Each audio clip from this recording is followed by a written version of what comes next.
देशतारिणि नमो महापुण्याय कृष्ण प्रेम प्रदायते कृष्णाय कृष्ण चैतन्य नामिने गौरतुषे नमः। हे कृष्ण करुणा सिंधु दीनबंधु जगतपते गोपेश गोपिका कांत राधा कांत नमस्तुते। तप्त कांचन गौरांगी श्री राधे वृंदावनेश्वरी वृषभानुसुते देवी प्रणमामि हरिप्रिये। वाञ्छाकल्पतरुभ्यश्च कृपा सिन्धुभ्यैव च पतितानां पावनेभ्यो वैष्णवेभ्यो नमो नमः। जय श्री कृष्ण चैतन्य प्रभु नित्यानंद श्री अद्वैत गदाधर श्रीवासदि गौर भक्तवृंद। हरे कृष्णा कृष्णा कृष्णा हरे हरे हरे राम राम राम हरे हरे। हरे कृष्णा। हरे कृष्ण। हरे कृष्णा। सर्वप्रथम मैं माता जी को धन्यवाद देता हूँ कि माता जी ने ये शुरू किया है श्री चैतन्य चरितमृत। आपको धन्यवाद प्रभु जी। नहीं नहीं, अब कैसा आपने है, खूब भक्त जब उत्साह रूप से कुछ चालू करते हैं तो फिर बाकी के सब जुड़ पाते हैं, लेकिन कोई अगर आगे होकर करेंगे नहीं तो उस विषय में आगे मतलब विषय ही आगे नहीं बढ़ता है। तो बहुत सुंदर माता जी ने स्टार्ट किया है। सर्वप्रथम मैं माता जी को धन्यवाद देता हूँ। हाँ, क्योंकि मैं देखा हूँ कि हम खुद से जाएंगे तो अकेले से पढ़ने को होता नहीं है। हम बहुत से कामों में रहते हैं, लेकिन अगर हमने ऐसा कुछ ऐसा नियोजन किया है कि चलो 3 से 4 करेंगे, 4 से 5 ये करेंगे, हाँ, तो इस रूप से हम सब भक्त साथ में आके कर सकते हैं। भगवत गीता में भगवान जब बोलते हैं, ऐसा कहते हैं कि भगवत गीता के अगर पूरे भगवत गीता को सार बताना है 4 श्लोकों में, तो भगवान कहते हैं 10.8 to 10.11, 10वां अध्याय 8वां श्लोक से 10वां अध्याय 11वें श्लोक, तो उसको कहते हैं चतुश्लोकी भगवत गीता।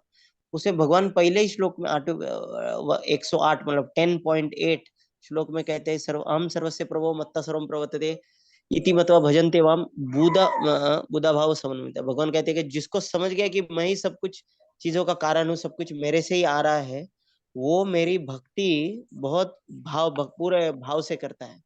और दूसरे ही श्लोक में 10.9 में 100 मतलब 10वां अध्याय 9वें श्लोक में भगवान कहते हैं कि वो भक्ति कैसे करते हैं।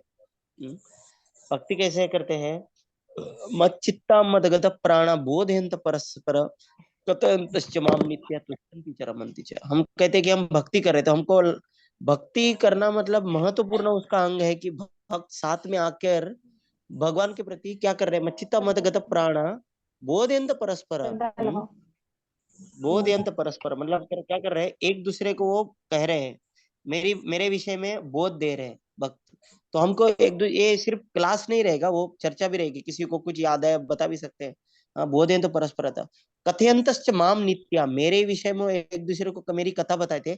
और इससे क्या होता है भक्तों के बीच में, तुष्यंति च रमन्ति च, हमारे हृदय में संतुष्टता आती है, हमारी कोई भौतिक इच्छाएं पूर्ण हो जाती है, और तू रमन्ति च, हम बहुत आनंद की अनुभूति करते हैं। तो मैं देख रहा हूँ कि ये जो ग्रुप है माता जी ने जो चालू किया है, हाँ, श्याम प्रिया राधा माता जी, शिलायदा माता जी, हाँ, और बाकी की सब माता जी जो है सब आके जो समय ऐसा जो कर रहे हैं, इससे बहुत हम खुद भक्ति से अच्छा है कि हम सब साथ में आके कुछ ना कुछ तो करें। तो माता जी ने ये स्टार्ट किया है कौन सा, श्री चैतन्य चरितमृत। तो मैं सर्वप्रथम आज तो इंट्रोडक्शन है इसके, चैतन्य चरितमृत के विषय में बताता हूँ। चैतन्य चरितमृत में के विषय में अगर संक्षिप्त में कहा जाए, हम्म, एक एक मिनिट माता जी। हेलो, बोला, हाँ बोला ना लवकर, हो लिस्ट पाठवते हरे कृष्ण। तो जस्ट एक मिनिट, लिस्ट तुम्ही पाठवून द्या। हरे कृष्ण। तो चैतन्य चरितमृत की जब विषय आता है, तो प्रभुपाद जी कहते हैं कि भक्ति का जो है सबसे बेसिक जो है, बेसिक डिग्री जो है, मतलब क्या बोलते हैं, अंडर ग्रेजुएट बोलते हैं उसको, नहीं क्या मतलब क्या बोलते हैं उसको, 10वीं 12वीं तक बोल सकते हैं, उसको कहते हैं भगवत गीता है। इसका मतलब क्या है, भगवत गीता में सभी कुछ विषय है। अगर भगवत गीता में पढ़ने जाए तो ऐसा नहीं कि हर एक श्लोक में भगवान खुद के बारे में नहीं बोलते, कभी कभी वो अष्टांग योग के बारे में बोलते हैं, कभी कभी वो कर्म के बारे में बताते, तो खुद के बारे में कभी नहीं बताते, मतलब इन जनरल वो सभी चीजों के विषय में बताते हैं। जैसे कि हम 10वीं 11वीं तक नहीं क्या सब कुछ पढ़ते हैं, मतलब विज्ञान क्या है, भूगोल क्या है, ये सब कुछ पढ़ते हैं, और उसमें से हम इस कंक्लूजन में आते हैं और भगवत गीता का उसका कंक्लूजन क्या, मतलब क्या बोलते हैं उसको, उसका निष्कर्ष क्या है? सर्वधर्मां परित्यज्य मामेकम शरणम व्रज अहम त्वाम सर्व पापेभ्यो मोक्ष इष्यामि मा शुच। कि भगवान कहते हैं 18वें अध्याय के 66 श्लोक में कि सभी धर्मों का त्याग करो और मेरी शरण में आओ। तो प्रभुपाद जी कहते हैं कि ये हो गया अंडर ग्रेजुएट। और ग्रेजुएट स्टडी क्या है? श्रीमद् भागवतम। श्रीमद् भागवतम कहाँ से शुरुआत होती है? श्रीमद् भागवतम क्या दूसरा श्लोक की क्या कहता है? फर्स्ट कैंटो का दूसरा, धर्म धर्म प्रोजित कैतवत्र परमो निर्मोत्सराम सताम। हाँ? धर्म प्रोजित कैतवत्र मतलब श्रीमद् भागवतम के पहले ही, मतलब दूसरे ही श्लोक में ये बताया गया है कि ये श्रीमद् भागवतम कैतव धर्म, जो कि भगवत गीता में क्या भगवान बोल रहे थे कि सर्वधर्माम परित्यज्य, सब धर्मों का त्याग करो। ये कब कहा पर भगवान ने? जब सभी धर्मों के बारे में बताया उन्होंने, कर्म धर्म, सकाम धर्म क्या है, वो सब सब कुछ इंफॉर्मेशन दिया। और अंत में उन्होंने क्या कि बाकी सब छोड़ दो, बस मेरी भक्ति करो। लेकिन उन्होंने ये यहाँ पे जब सर्वधर्माम परित्यज्य को छोड़ा, ये जो श्लोक बताया, और भागवतम शुरुआती वैसे हो रही है, कौन सी हो रही है? धर्म प्रोजित कैतवत्र परमो निर्मत्सराणाम सताम। तो ये भागवतम की शुरुआत है। और भागवतम का अंत कहाँ है? नाम संकीर्तनयस्य सर्व पाप विनाशनम। भगवतम के 12वें स्कंद के अंत 13वें अध्याय में शायद से अंतिम का श्लोक है। अंतिम में 4-5 जो श्लोक है ना, वो श्लोक ये है। कौन सा श्लोक है? जहाँ पे भगवान कहते हैं, भागवतम का अंतिम ये है, हरिनाम संकीर्तन। और चैतन्य चरितामृत की शुरुआत से ही हरिनाम संकीर्तन होता है। तो जो चैतन्य चरितामृत को उसको बोलते हैं पोस्ट ग्रेजुएट स्टडी बोलते हैं उसको, है ना। तो मतलब सामान्यतः जब पढ़ने का भी जब लिस्ट आता है, कभी आपने लिस्ट देखा रहेगा, पढ़ने बुक्स की लिस्ट, सबसे छोटे बुक्स अनुपम भेंट या कृष्ण की ओर, ऐसे छोटे छोटे किताबें होती है। जैसे जैसे आगे बढ़ते हैं बाद में फिर कुंती महारानी की शिक्षा है, कपिल देव की शिक्षा है, उसके ऊपर फिर आता है थोड़ा थोड़ा ऐसा, जैसे जैसे बढ़ते जाते हैं। उसके पहले कमिंग बैक वगैरह ऐसे ऐसे आते हैं। उसके बाद में भगवत गीता आता है। उसके बाद में आता है क्या बोलते हैं उसको,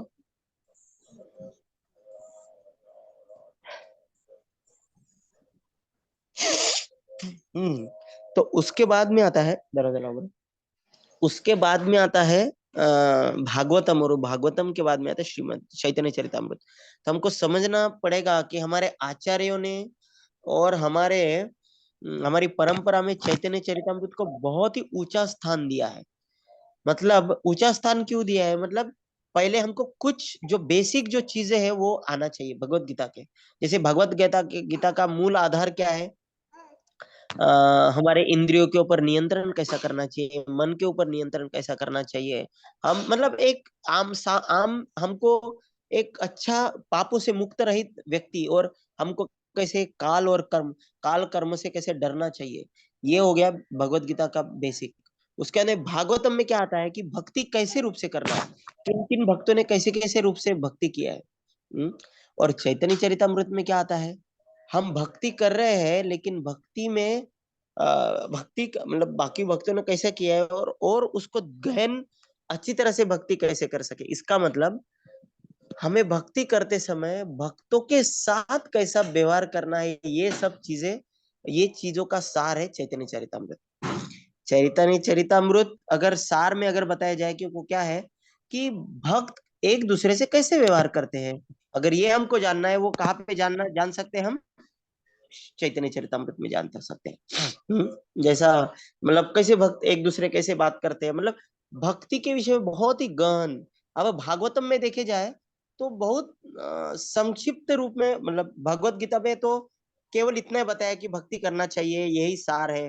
वो उसको तुलनात्मक स्टडी की गई, मतलब उसका अध्ययन किया गया कि कैसे भक्ति जो है बाकी निष्काम कर्म, योगाभ्यास, ज्ञान ज्ञान मार्ग, कर्मकांड, इन सभी से ऊंचा है भक्ति। और भागवत में बताया गया कि जैसे प्रहलाद महाराज ने कैसे भक्ति किया, ध्रुव महाराज ने कैसे भक्ति किया, इस विषय में आएगा। लेकिन बहुत उसका विस्तृत जो वर्णन है कि कैसे कैसे भक्ति में आया जाता है सिद्धांत रूप में, और सभी कहाँ पे आता है चरितामृत। प्रभुपाद जी जब अमेरिका में थे, तब वो श्रीमद् भागवतम का उन्होंने ये कर रहे थे, क्या कर रहे थे, अनुवाद कर रहे थे। अनुवाद तब जब चौथा स्कंद आया, चौथा स्कंद कौन सा था, ध्रुव महाराज के विषय में। चौथा स्कंद के बाद में उन्होंने, उनको लगा कि नहीं मुझे रुकना चाहिए, और मुझे सबसे पहले क्या, उनको जब थोड़ा तबीयत खराब होने लगी प्रभुपाद जी की, तो उनको लगा कि मेरा कभी भी मतलब मैं शरीर छोड़ सकता हूँ। तो उनको लगा कि मैं जाने के पहले मुझे ये संसार को कुछ तो महत्वपूर्ण चीज देनी है। तो उन्होंने क्या किया, चौथा स्कंद को बीच में ही रोक दिया, और उन्होंने क्या लिखा, चैतन्य चरितमृत लिखा। और चैतन्य चरितमृत कैसे लिखा, उसकी तो लीला की मतलब ऐसे किताब के ऊपर किताब, मतलब कथाओं है, किताब ही छुप छप गई है, अगर हमने कभी सुना रहेगा। बताओ उस विषय में, चैतन्य चरितमृत में इस्कॉन में कैसी क्या हुई, आपको सभी को पता भी रहेगा शायद से, आपने सुना रहेगा चैतन्य चरितमृत का। नहीं तो उसमें ठीक है, क्या मतलब बताऊं मैं उस विषय में, ठीक है। जी प्रभु जी तो बताइए। बताइए। तो क्या हो गया कि प्रभुपाद जी चौथा स्कंद लिख रहे थे, लेकिन तभी उनकी थोड़ी तबीयत खराब होने लगी, उनको लगा कि वो कभी भी देह छोड़ सकते हैं। तो उनको लगा कि चैतन्य चरितमृत अच्छे से लिखना पड़ेगा, क्योंकि चैतन्य चैतन्य महाप्रभु की जो शिक्षा है वो सबसे ज्यादा क्या बोलते हैं उसको, गलत रूप से प्रस्तुत की जाती है, की गई थी। श्री भक्तिविनोद ठाकुर को जो है पूरा उनका आधा जीवन होने तक उनको सही मतलब ओरिजिनल ऑथराइज चैतन्य चरितमृत मिल ही नहीं पा रही थी। उनको कई चैतन्य चरितमृत मिली, लेकिन उसमें बहुत कुछ गड़बड़ था। हाँ, उन्होंने 14 वो जो हम सुनते ना अपसंप्रदाय चैतन्य महाप्रभु के नाम पे, वो सब उन्होंने वो सब लोगों ने लिखा था। तो वो लिखा था भक्ति विनोद ठाकुर ने खोज निकाली। और इधर अभी फिर शिला प्रभुपाद ने जब सोचा कि मुझे अभी लिखना है, लेकिन उनके पास समय बहुत कम था, तो उस समय के थे रामेश्वर प्रभु करके बीबीटी हेड थे। बीबीटी हेड मतलब अपने भक्ति वेदांत बुक ट्रस्ट के चेयरमैन थे वो शायद से मायापुर या किधर, तो प्रभुपाद जी एक्चुअली ये सब लॉस एंजलिस में हुआ शायद। उनकी बात, वो गार्डन में जा रहे थे, चलते चलते जा रहे थे, प्रभुपाद जी पूछ रहे थे उनको कि मुझे अभी चैतन्य चरितमृत स्टार्ट करना है। तो रामेश्वर प्रभु बोले ठीक है प्रभु जी, प्रभुपाद अच्छे है।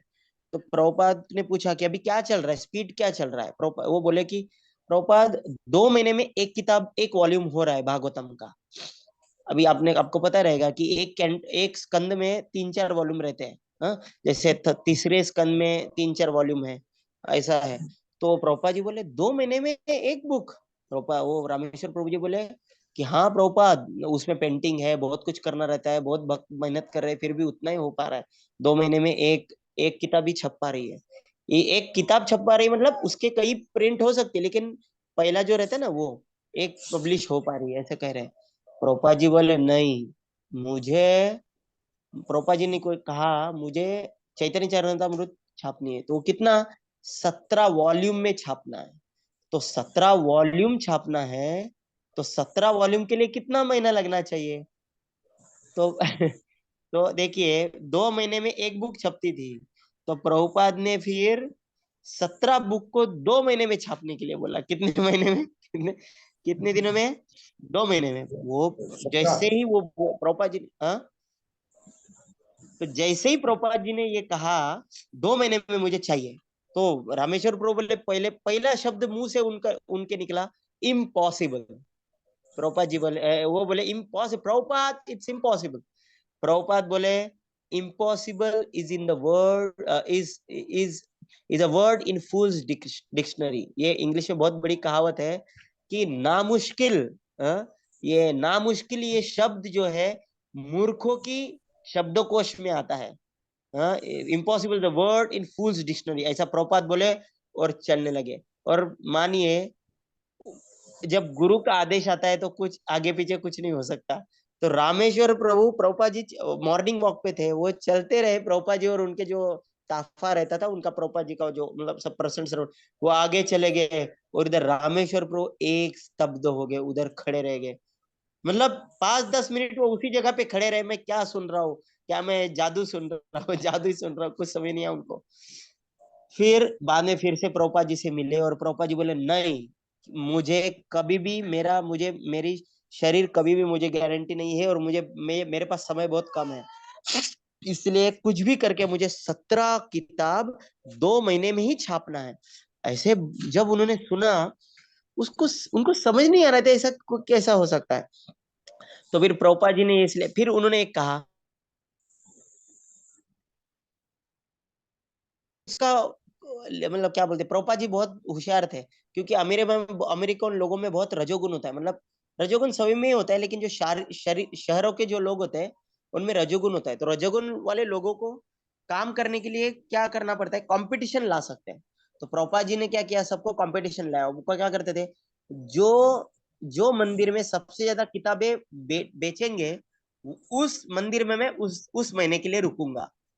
तो सबको इच्छा थी कि प्रभुपाद जी हमारे मंदिर में रुके। तो हर भक्त इतने प्रयास करते थे, दिन रात बुक डिस्ट्रीब्यूट करते थे। अभी आपने सुना है कि इंद्रधनुष साई महाराज, हाँ, इंद्रधनुष साई महाराज एक बार 3-4 दिन ऐसे बुक डिस्ट्रीब्यूट किए कि खाना पीना नहीं खाए। तो उनका पहला नंबर आया। तो और वो जिसने सबसे ज्यादा किताब बांटे हैं, उसको प्रभुपाद जी के चरण धोने को मिलेंगे। और वो चरण, जो जो चरणामृत है, वो अकेला पी सकता है। ऐसा वो उसका वो क्या बोलते हैं, उसको प्राइस था वो। तो तो इंद्रधनुष हमारा जो आज आपने सुना रहेगा कि कहाँ कहाँ नहीं प्रचार करते हैं, वो प्रवचन में उनको लाइव में सुना था, उनके मुखारविंद से सुना था।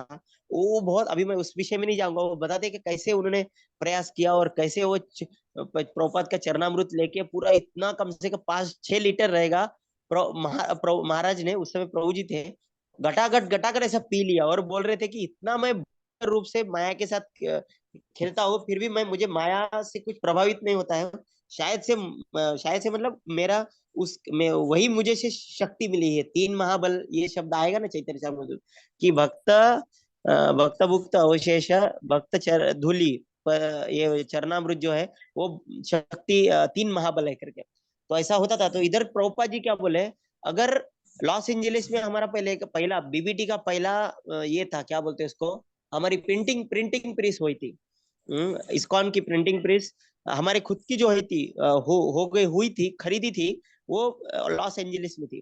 तो प्रभुपाद जी बोले उन दोनों भी महीने में लॉस एंजलिस टेम्पल में रहूंगा, जिससे कि कुछ भी अगर कुछ मुझसे पूछना रहेगा कि प्रभुपाद ये क्या है, ये क्या शब्द है, ये क्या, मैं तभी के तभी आपको गाइड कर सकता हूँ। तो सोचिए, भक्त लोग दिन रात मेहनत करके, कितने तो भक्त है। और आपको आश्चर्यचकित लगेगा, उस समय के जो जो भी भक्त वहां पे सेवा कर रहे थे, प्रभुपाद जी ने कहा कि इन भक्तों को 16 माला करने की भी जरूरत नहीं है। ऐसा कभी हिस्टोरिक में प्रभुपाद जी ने ऐसा कभी बताया नहीं, लेकिन जरूरत ऐसी थी, हाँ, कि ऐसा हुआ। तो क्या होता था, भक्त दिन रात मेहनत करते थे।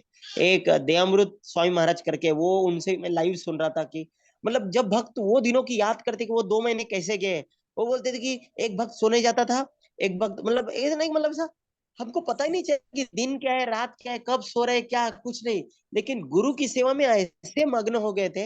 वो कह रहे थे कि हमने चैतन्य लीला में हमको प्रवेश मिल गया था। हाँ? शांता जरा तो हम रेकॉर्ड। चैतन्य चरितामृत में प्रवेश कैसा मिलता है, जब हम गुरु की सेवा, हाँ, तो हम तो पढ़ सकते हैं, हमको समझ में, लेकिन जब हम प्रभुपाद जी और हमारे जो मतलब कितने भक्तों ने मेहनत की, वो सुनेंगे तो ऐसा एकदम मन उभर होता है। तो क्या हो गया फिर, एक कोई भी, हाँ, कौन बोलता है? हरे कृष्ण, हरे कृष्णा। तो कहाँ पे थे हम? तो कोई भी एक पेंटिंग जो रहती थी, और अच्छा, चैतन्य चरित्र में सभी जो पेंटिंग है, उस पेंटिंग को कोई भी नहीं बोल सकता कि मैंने बनाया है, क्योंकि कोई भी पेंटिंग एक भक्त बना ही नहीं पाता था। एक पेंटिंग बनाते थे, वो चले जाता खाना खाने, दूसरे माता जी आते जी वो पेंटिंग बनाते, दूसरे प्रभु जी आते थे वो भी से, ऐसा करके हमने 17 वॉल्यूम चैतन्य चरितामृत को 2 महीने में कंप्लीट कर दिया। हरि बोल। तो जब ये भक्त को, जब ये पता चला, तो तभी हमको पता चला कि गुरु के, जब शुद्ध भक्त के मुख, जो मतलब इसे कहते हैं ना, कि प्रभुपाद जी बार बार कहते हैं कि जब हमको कोई आदेश मिलता है अधिकृत भक्तों के द्वारा, अधिकृत हमको जब सेवा मिलती है, तो उनके आदेशों के साथ साथ हमें क्या आता है, वो आदेश पूर्ण करने के लिए शक्ति भी मिलती है। along with instruction comes the empowerment to execute it। मतलब वो सेवा को पूर्ण पर कंप्लीट करने के लिए हमको क्या मिलती है, शक्तियां भी प्राप्त होती है।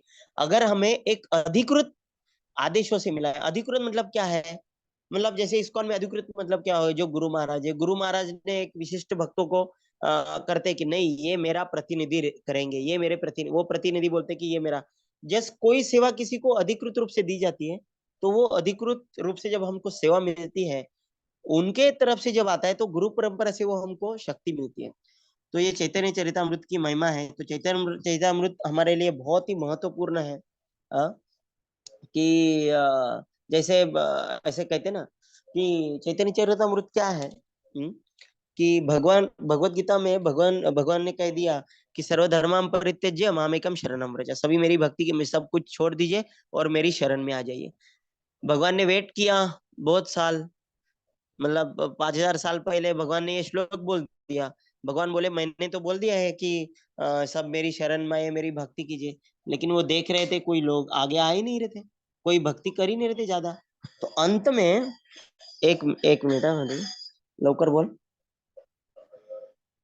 लवकर बोल, लवकर बोल, वेळ नाही। हाँ बोलिए बोलिए प्रभु जी। हाँ बोलिए ना प्रभु जी। ठीक, ठीक है ठीक है ठीक है ठीक है ठीक है ठीक है, मैं उनको उसको पैसा दे 2,000 रुपये देने के लिए बोल दो प्रभु जी। ठीक है देऊन दे चल। हरे कृष्ण। तो जब कृष्ण ने जब आदेश दिया कि मेरी शरण में आओ, मेरी भक्ति करो, लेकिन क्या हो गया, समय बीतता गया लेकिन कोई भक्ति में क्या बोलते हैं इसको, लोगों को भक्ति कैसा करना है ये समझ में नहीं आया। तो भगवान ने सोचा कि मुझे ही खुद जाना पड़ेगा और बताना पड़ेगा कि भक्ति कैसे करनी है।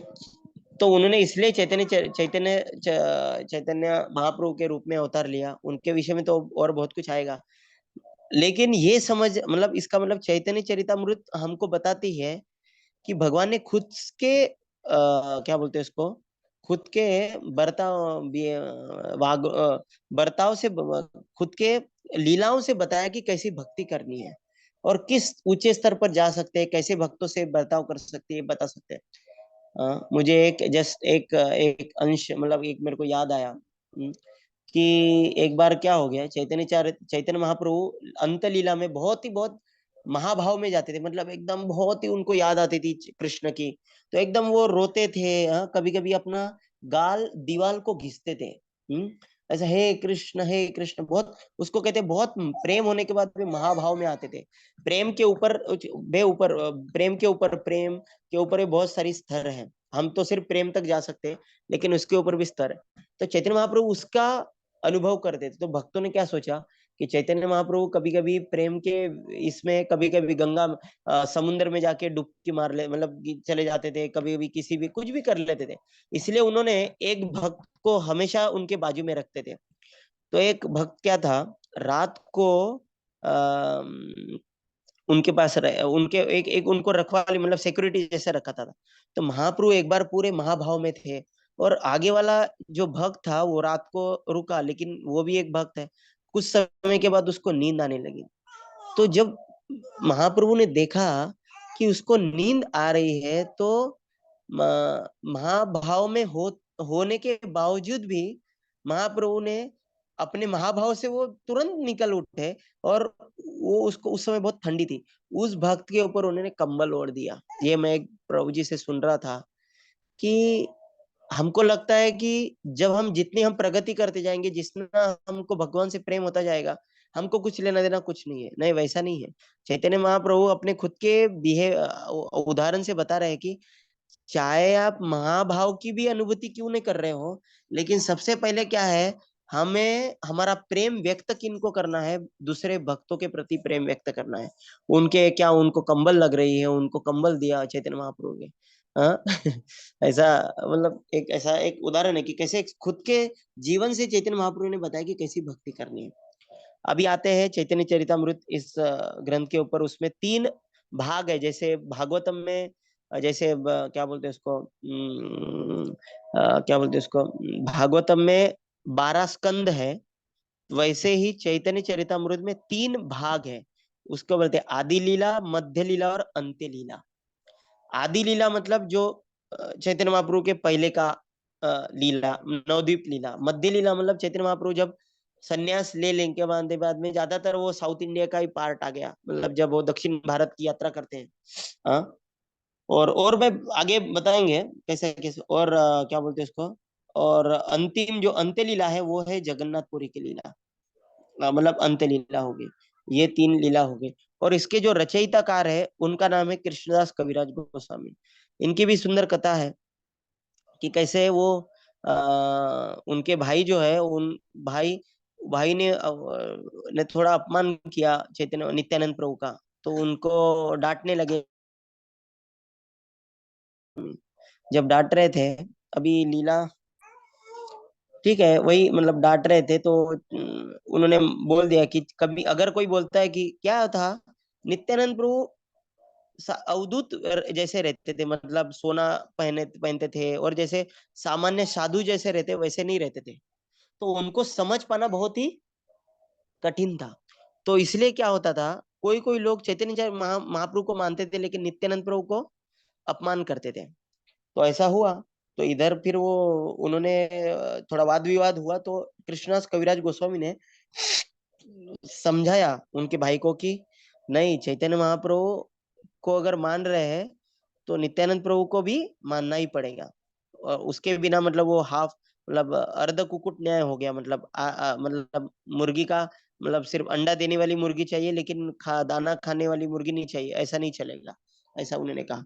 तो फिर उसी रात चैतन्य नित्यानंद प्रभु उनके सपने में आए और उन्होंने कहा कि हे कृष्णदास कविराज गोस्वामी, आप जाइए और वृंदावन जाइए। हाँ, उधर जाने के लिए कहा। और वो वृंदावन गए। उधर फिर बहुत साल वर्ष तक उन्होंने उधर भजन किया। बहुत कृष्णदास कविराज गोस्वामी का है, उनके जो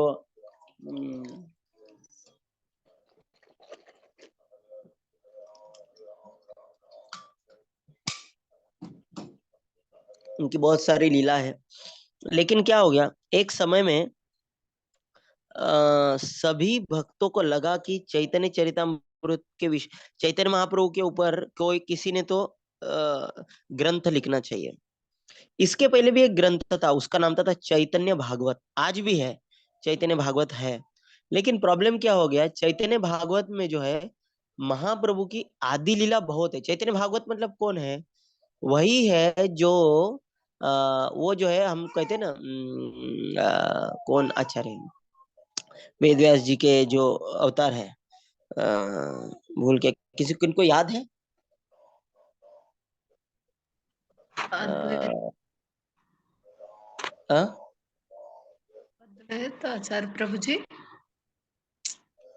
नहीं नहीं, अपने ये नारायणी जो थी ना, नारायणी माता जी।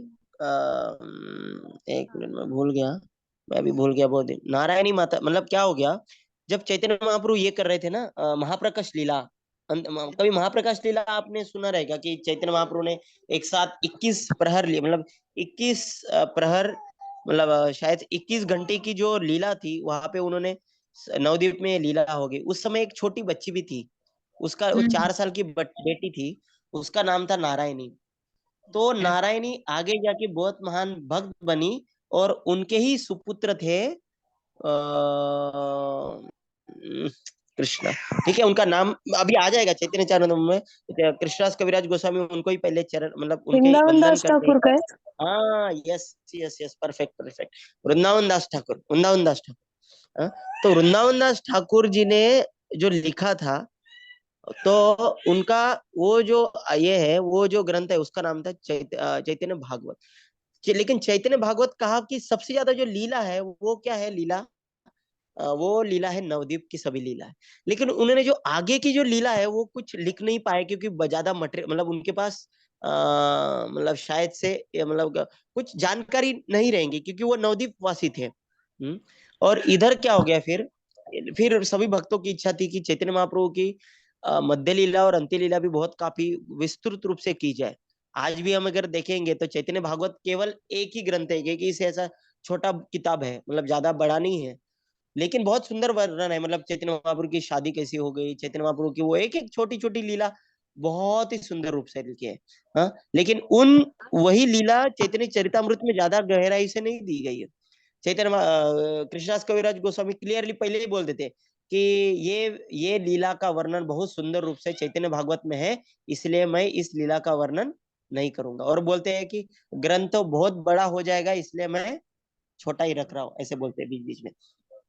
तो क्या हुआ था, चैतन्य महाप्रभु के निजी, सबसे अगर निजी कोई पार्षद थे तो वो दो थे, ललिता सखी और विशाखा सखी। मतलब कौन? स्वरूप दामोदर गोस्वामी और रामानंद राय। और ये हो गए दो उनके नित्य, बहुत ही क्या बोलते हैं उसके, नित्य मतलब ये रसिक, मतलब उनके एकदम ही निकटस्थ रहते थे भक्त। और एक बार मैं समय के मतलब इसके कारण मैं अभी, हमको क्योंकि ग्रंथ में भी जाना है, नहीं तो मैं सिर्फ इंट्रोडक्शन में ही हो जाएगा। इंट्रोडक्शन भी अभी हमने पढ़ा नहीं है, नहीं क्या, फिलोसॉफिकल प्रॉपर्टी अभी हम पढ़े नहीं है। लेकिन मैं जो बोल रहा हूँ मतलब ठीक है कि मतलब मैं पढ़ना चालू करूँ थोड़ी, मतलब उसके बैकग्राउंड। नहीं नहीं प्रभु जी, अरे ठीक, सही है। ठीक है थोड़ा हम पीछे जानेंगे, बैकग्राउंड जानेंगे तभी समझ में आएगा ग्रंथ। ठीक है प्रभु जी, स्टार्टिंग से आप जो चलेगा ना? बता रहे हैं ना वही ठीक है। जी जी ठीक है, चलेगा ठीक है, चलेगा ठीक है। चलेगा। ठीक है, बेसिक चलेगा तो क्लियर चलेगा। होना चाहिए। हाँ हाँ, तो मतलब उसकी मतलब पार्श्वभूमि हम समझ लेंगे कि क्यों उसकी जरूरत पड़ी। हाँ, तो फिर क्या हुआ, फिर क्या हुआ, सभी भक्तों ने आके नहीं तो क्या होगा, चैतन्य महाप्रभु के समय में स्वरूप दामोदर एक मतलब अभी हमको पता है छठ छठ गोस्वामी, श्री रूप श्री सनातन भट्ट रघुनाथ, श्रीजीव गोपाल भट्ट दास रघुनाथ। तो उसमें से दास गोस्वामी जो थे, मतलब रघुनाथ दास गोस्वामी जो थे, जो कि भाग के आए थे अपने घर से, वो जब जगन्नाथपुरी में आए, बाकी सब ज्यादा से ज्यादा गोस्वामी को चैतन्य महाप्रभु ने किधर भेज दिया, वृंदावन भेज दिए।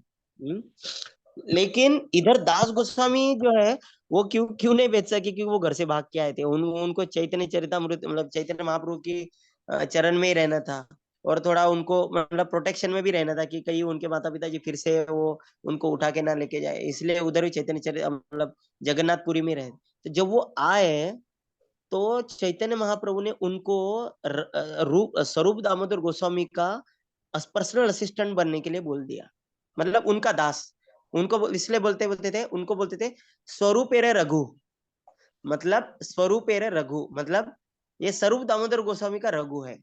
तो रघुनाथ दास गोस्वामी खुद कभी चैतन्य महाप्रभु के सामने डायरेक्ट गए नहीं।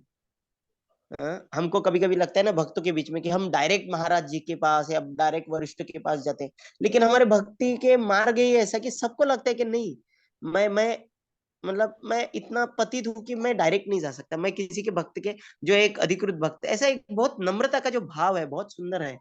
तो एक बार गलती से क्या हो गया, गलती से नहीं बोल सकते, कि एक बार चैतन्य रघुनाथ दास गोस्वामी ने पूछा स्वरूप दामोदर गोस्वामी को कि मैंने तो संन्यास ले लिया, अभी मेरे ये क्या है, ये मेरी जिम्मेदारी क्या है। तो चैतन्य महाप्रभु ने तो बताया, ग्राम्य कथा न सुने ब्राह्म्य कथा न कोई भी, लेकिन वहां पे उन्होंने कहा कि तुम्हें कुछ भी अगर मुझे पूछना रहेगा तो मुझे डायरेक्ट पूछने की जरूरत नहीं है, तुम डायरेक्ट किसको पूछ सकते हो, स्वरूप दामोदर गोस्वामी को ही पूछ सकते हो। ऐसा चैतन्य महाप्रभु ने किनको बताया, रघुनाथ दास गोस्वामी को बताया। तो रघुनाथ दास गोस्वामी क्या करते थे, ये सभी जो लीला है वो लिखते थे, चैतन्य महाप्रभु ने ये क्या किया, स्वरूप दामोदर क्या कर रहे हैं। स्वरूप दामोदर में भी तो समुद्र गोस्वामी को तो सब कुछ पता है, तो स्वरूप दामोदर गोस्वामी जो कुछ भी रोज शाम को आते थे, ऐसा वर्णन करते थे शायद से, तो उन्होंने जो कुछ भी बोलते ना वो सब कुछ लिखते थे। कौन? रघुनाथ दास गोस्वामी। तो उन्होंने बहुत सारी नोट्स बना के रखा था। किन्होंने बनाया था नोट्स? रघुनाथ दास। रघुनाथ। अभी क्या हो गया, अभी कुछ वर्षों में ही इधर सबका देहांत हो गया, किनका मतलब सॉरी, एक एक जान मतलब चैतन्य महाप्रभु चले गए, मतलब एक एक ऐसे गए, मतलब तो स्वरूप दामोदर ने, समुद्र गोस्वामी ने भी शरीर छोड़ दिया। तो इधर रघुनाथ दास गोस्वामी खुद मतलब वो मतलब देखे ना, मतलब ऐसा वो सहन नहीं कर पाए कि मेरे सामने ये सब चले गए। तो इनको वो वास्तविकता में क्या करने जा रहे थे, सच बताए तो वो आए थे आत्महत्या करने के लिए। कहाँ पे? गोवर्धन में, गोवर्धन के पहाड़ी से ऊपर से कूदने के लिए आए थे। लेकिन जैसे ही आए, रूप गोस्वामी ने उनके मन की भावना को पहचान लिया। उन्होंने उनको डांटा, क्या रघुनाथ, ऐसा क्या सोच रहे हो, तुम्हारे पास जो खजाना है वो दूसरों को दो। तो फिर क्या करने लगे, रोज राधा कुंड के तट पर रघुनाथ दास गोस्वामी रोज कथा करने लगे। किसकी कथा? चैतन्य कथा करने लगे, चैतन्य महाप्रभु की सब लीला करने लगे। तो क्या होता था, रोज शाम को आते थे और सभी भक्त आते थे वृंदावन के, और उनमें से एक थे कृष्णदास कविराज गोस्वामी। और कृष्णदास कविराज गोस्वामी ने सब कुछ अच्छे से नोट्स बनाइए, जो कुछ भी सब कुछ सुना था। देखिए, तो हमारा जो कुछ भी है परंपरा में आया है। चैतन्य चरितामृत का मतलब चैतन्य महाप्रभु की लीला को नजदीक से किन्होंने देखा है? स्वरूप दामोदर गोस्वामी ने। स्वरूप दामोदर को निजी शिष्य कौन थे? रघुनाथ दास गोस्वामी। रघुनाथ दास गोस्वामी के मुख से किन्होंने सुना है? कृष्णदास कविराज गोस्वामी ने सुना। और कृष्णदास कविराज गोस्वामी ने एक किताब लिखी। तो ये किताब लिखी, कथा सबने सुनी। बाद में कुछ वर्षों के बाद में सभी भक्त, अभी तब तक सब आचार्य चले गए थे, हाँ, रूप गोस्वामी वगैरह सब चले गए थे। बाद में इन भक्तों ने सोचा कि चैतन्य महाप्रभु के ऊपर एक कोई तो ग्रंथ और विस्तृत रूप से लिखा जाना चाहिए। तभी क्या हो गया, एक लिखा जाना चाहिए। तभी सभी ने सोचा कि सबसे अच्छा अगर कोई लिख सकता है तो वो कौन है? कृष्णदास कविराज गोस्वामी। अभी कृष्णदास कविराज गोस्वामी कौन है? यही है जिनकी हम आरती गा, मतलब जिनके बनाई नहीं हुई, कौन सा है वो? तुलसी आरती जिन्होंने लिखी है वही कृष्णदास कौन सी, क्या बोलते हैं हम लास्ट में, व्हाट इज दैट, यही अभिलाष सेवा अभिलाष कोरे, व्हाट इज दैट? तुलसी आरती की लास्ट लाइन क्या है? दीन कृष्ण दास कोई जन श्री हाँ राम। हाँ। और तो ये दीना कृष्ण दास कौन है? ये कृष्णदास कविराज गोस्वामी है। तो कृष्णदास कविराज गोस्वामी जो है बहुत ही नम्र भक्त थे, महान भक्त थे।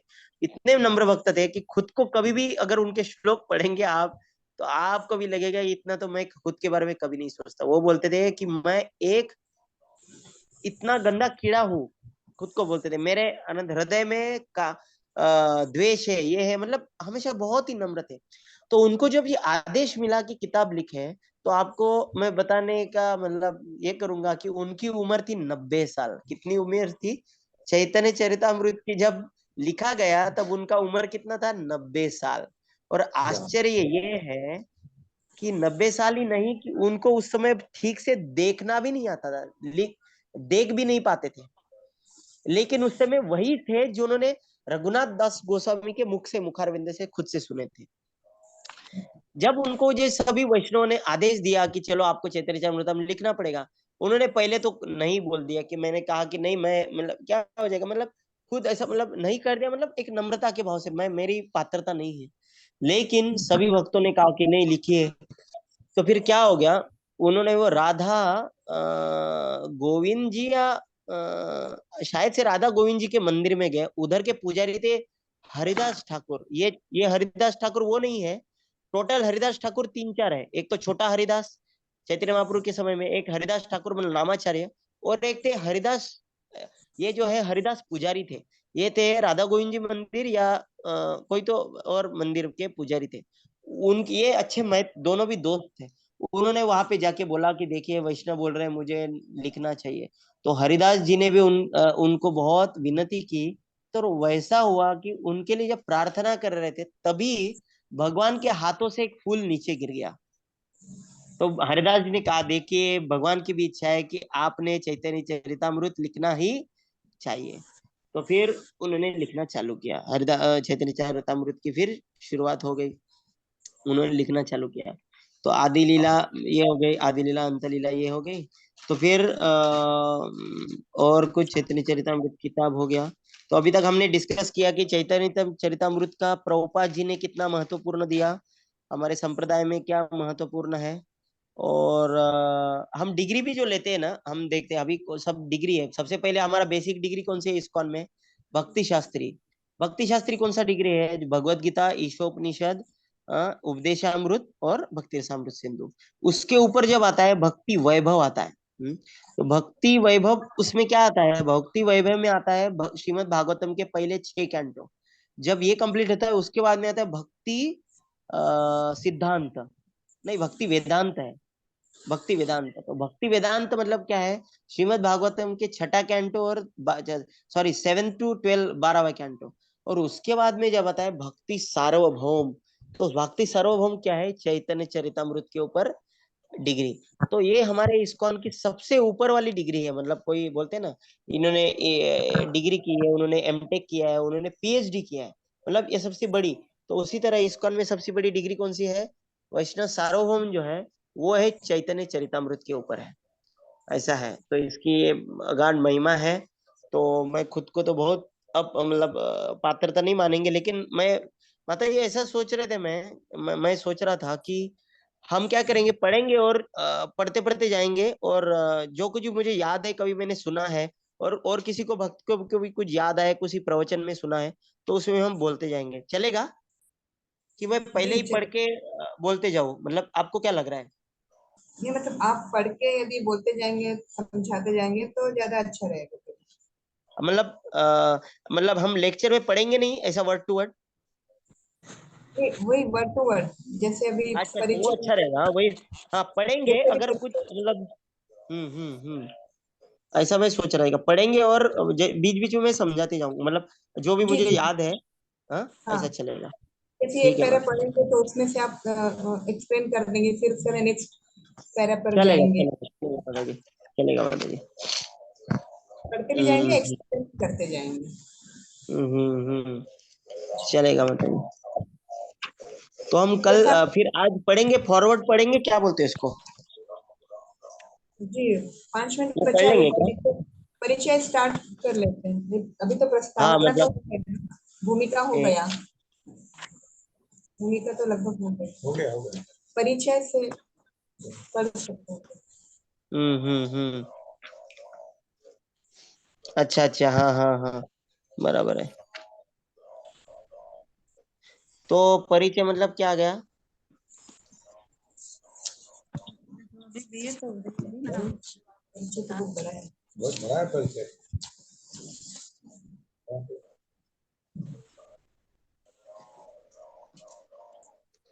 स्टार्ट करें माता जी पढ़ने का? जी जी जी भूमिका। श्री कृष्णदास कविराज गोस्वामी द्वारा रचित श्री चैतन्य चरितामृत श्री कृष्ण चैतन्य महाप्रभु के जीवन तथा उपदेशों का मुख्य ग्रंथ है। श्री चैतन्य महाप्रभु उस महान सामाजिक तथा धार्मिक आंदोलन के प्रवर्तक हैं जो भारत में 500 वर्ष पूर्व प्रारंभ हुआ, और जिसने प्रत्यक्ष तथा अप्रत्यक्ष रूप से दूसरी धार्मिक तथा दार्शनिक विचारधाराओं को न केवल भारत में अपितु समग्र विश्व में प्रभावित किया किया है। उन श्री कृष्ण चैतन्य के प्रभाव को प्रसारित करने में कृष्ण कृपा मूर्ति श्री श्रीमद इसी भक्तिवेदांत स्वामी प्रभुपाद के प्रयासों का मुख्य योगदान रहा है, जो इस ग्रंथ के अनुवादक तथा भाष्यकार होने के साथ साथ अंतरराष्ट्रीय कृष्ण भावना संघ इस्कॉन के संस्थापक आचार्य भी है। एक एक मुझे याद आया कि प्रभुपाद जी का जन्मदिन जो है 1896 में है। तो उसी साल में 1896, उसी साल में श्रील भक्तिविनोद ठाकुर ने पूरे मतलब क्या बोलते हैं उसको, मतलब पाश्चात्य देश में उन्होंने पहली बार एक अपना आर्टिकल भेजे थे। वो किताब किताब उन्होंने अलग अलग लाइब्रेरी में उन्होंने भेजी थी। वो ग्रंथ का नाम था life and precept of lord Chaitanya. जीवन और प्रिसेप्ट मतलब शायद से शिक्षाएं रहेंगी। जीवन चैतन्य महाप्रभु की जीवन और शिक्षाओं के बारे में वो उसका शीर्षक था। तो ये चैतन्य तो देखिए भक्तिविनोद ठाकुर ने भी जब विदेश मतलब क्या अंतरराष्ट्रीय स्तर पर जब प्रचार करने का शुरुआत की, तो उन्होंने सबसे पहले चैतन्य महाप्रभु का ही दिया। और साथ ही ये भी है कि मुझे अभी याद है श्रीमद् भागवतम में प्रभुपाद जी जब आप सबने श्रीमद् भागवतम का इंट्रोडक्शन पढ़ा रहेगा ना? जी जी प्रभु जी पूरा विस्तार से तो पढ़ा है। उसमें पढ़े उसमें थे। आप देखा रहेगा प्रभुपाद जी इंट्रोडक्शन में कम से कम 23 और 24 पन्ने केवल चैतन्य महाप्रभु की जीवन लीला ही बताते थे, बराबर है?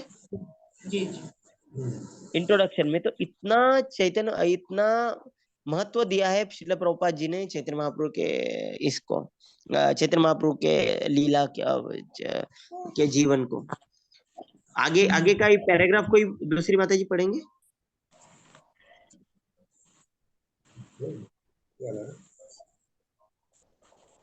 कि मैं ही पढ़ूं, मतलब कैसा क्या रहेगा? आप ही पढ़ लीजिए प्रभु। ठीक है। श्री चैतन्य महाप्रभु को अतीव ऐतिहासिक ऐतिहासिक पुरुष का ऐतिहासिक महत्व का पुरुष माना जाता है, किंतु ऐतिहासिक विश्लेषण की हमारी पारंपरिक विधि जो व्यक्ति को उनके समय की उपज के रूप में देखती है, यहाँ पर विफल हो जाती है। क्योंकि श्री कृष्ण चैतन्य ऐसे पुरुष है जो ऐतिहासिक व्यवस्था के सीमित क्षेत्र से परे है। तो हमको भी, आपको याद नहीं आएगा, हमारे हिस्ट्री बुक्स में, हमारे इतिहास के बुक में भी हमको चैतन्य महाप्रभु के विषय में पढ़ाया गया था। लेकिन चैतन्य महाप्रभु को, क्योंकि चैतन्य महाप्रभु सिर्फ 500 साल पहले आए थे, सभी हमारे मराठी में भी बताया गया था, सभी विषयों में आया था। लेकिन वहां पे कैसा बताया गया कि वो एक बंगाल के महान संत थे, ऐसा बताया गया। तो केवल एक बंगाल के एक संत नहीं थे चैतन्य महाप्रभु, वो भगवान के अवतार भी नहीं थे। पर चैतन्य महाप्रभु अवतार नहीं है, चैतन्य महाप्रभु अवतारी है, मतलब वो अवतार लेते हैं, वो कोई अवतार नहीं है। जिस समय पश्चिम में मानव भौतिक ब्रह्मांड की संरचना का अध्ययन करने तथा नवीन सागरों तथा महाद्वीपों की खोज में समुद्र यात्रा में करने में अपनी अनुसंधानात्मक शक्ति लगा रहा था, तभी पूर्व में श्री चैतन्य ऐसी क्रांति का परिवर्तन एवं कुशल नेतृत्व कर रहे थे जो मनुष्य के आध्यात्मिक स्वभाव के सर्वोच्च ज्ञान सम्मत ज्ञान की दिशा में निर्दिष्ट था। ये सच है। अभी चैतन्य महाप्रभु 500 साल, मतलब कौन से साल में चल रहा है ये? 1500 ईस्वी से, मतलब हमें 2024 चल रहा है ना। तो चैतन्य महाप्रभु का जन्म कब हुआ? 500 साल, मतलब 1500 कुछ तो रहेगा। तो उस समय में पाश्चात्य देश में यही टाइम था। कौन सा? कोलंबस निकोलस ये सब ढूंढ रहा है कि पृथ्वी गोल है कि ये है। और उस समय में पूरा पाश्चात्य जगत में बहुत आधुनिकीकरण हो रहा था, मतलब एकदम ऐसा क्या बोलते हैं इसको, मानव समाज जो है ना, पूरा विज्ञान, मतलब ऐसा उनको लग रहा था कि बहुत प्रगति कर रहे हैं। और उसी समय में, उसी समय में चैतन्य महाप्रभु इधर आध्यात्मिक रूप से क्रांति मचा रहे थे। श्री कृष्ण चैतन्य के जीवन चरित्र के मुख्य ऐतिहासिक स्त्रोत मुरारी गुप्त तथा स्वरूप दामोदर गोस्वामी द्वारा लिखे गए कडचा दैनंदिनिया है। कडचा मतलब उनकी डेली डायरी, डायरी बोलते हैं ना हम, डायरी, नोट्स, डेली डायरी, यही है। मुरारी गुप्ता एक वैद्य तथा श्री कृष्ण चैतन्य महाप्रभु के अंतरंग पार्षद है, जिन्होंने श्री चैतन्य महाप्रभु के संन्यास ग्रहण करने तक के प्रारंभिक 24 वर्षों के विषय में विस्तृत टिप्पणियां लिखी। श्री चैतन्य महाप्रभु के 48 वर्षों के जीवन की शेष घटनाएं श्री चैतन्य महाप्रभु के अन्य अंतर्गत पार्षद स्वरूप दामोदर गोस्वामी के कडचा में अंकित है। तो शुरुआती के किन्होंने लिखा है? मुरारी गुप्ता ने लिखा है। और बाकी का जो है वो किन्होंने लिखा है? स्वरूप दामोदर ने लिखा है। स्वरूप दामोदर का मतलब वो कैसे वो हमने अभी जैसे सुना है कि रघुनाथ दास गोस्वामी ने फिर इसमें आया। श्री चैतन्य चरितामृत के 3 खंड है जिन्हें लीला कहा जाता है। ये है आदि लीला, मध्य लीला तथा अंत्य लीला। मुरारी गुप्त का कडचा ही आदि लीला का आधार है और स्वरूप दामोदर का कडचा मध्य तथा अंत्य लीलाओं के लिए विस्तृत विवरण प्रदान करता है। आदि लीला के 17 अध्याय में से 17 अध्याय है आदि लीला में। प्रथम 12 अध्याय संपूर्ण ग्रंथ की प्रस्तावना स्वरूप है। मतलब सोचिए, पूरा ग्रंथ शुरुआत होने के पहले 17 अध्याय 17 अध्याय केवल क्या है, सिर्फ बताया गया है कि मतलब सिर्फ इंट्रोडक्शन है। ऐसा ऐसा हो जाएगा, क्या बोलते हैं इसको, बहुत सुंदर मजा है, मतलब क्या बोलते हैं इसको, मतलब ऐसा बहुत सुंदर है। मतलब एक एक अध्याय केवल एक एक व्यक्ति को विस्तृत वर्णन है। जैसे चैतन्य नित्यानंद प्रभु के अद्वैत आचार्य के ऊपर एक पूरा अध्याय है और वो अध्याय में कुछ भी लीला नहीं है उनकी, बस उनके विषय में वो कौन है, उनका तत्व। तो चैतन्य चरितामृत में बहुत ज्यादा क्या है, लीला भी है लेकिन तत्वों के बारे में बहुत है। इसलिए चैतन्य महाप्रभु क्या बोलते थे? सिद्धांत बलिया चित्ते ना करिह आलस, यह लागे यह हईते कृष्ण लागे सुदृढ़ मानस। मतलब सिद्धांत पढ़ने में बहुत भक्तों ने आलस नहीं करना चाहिए।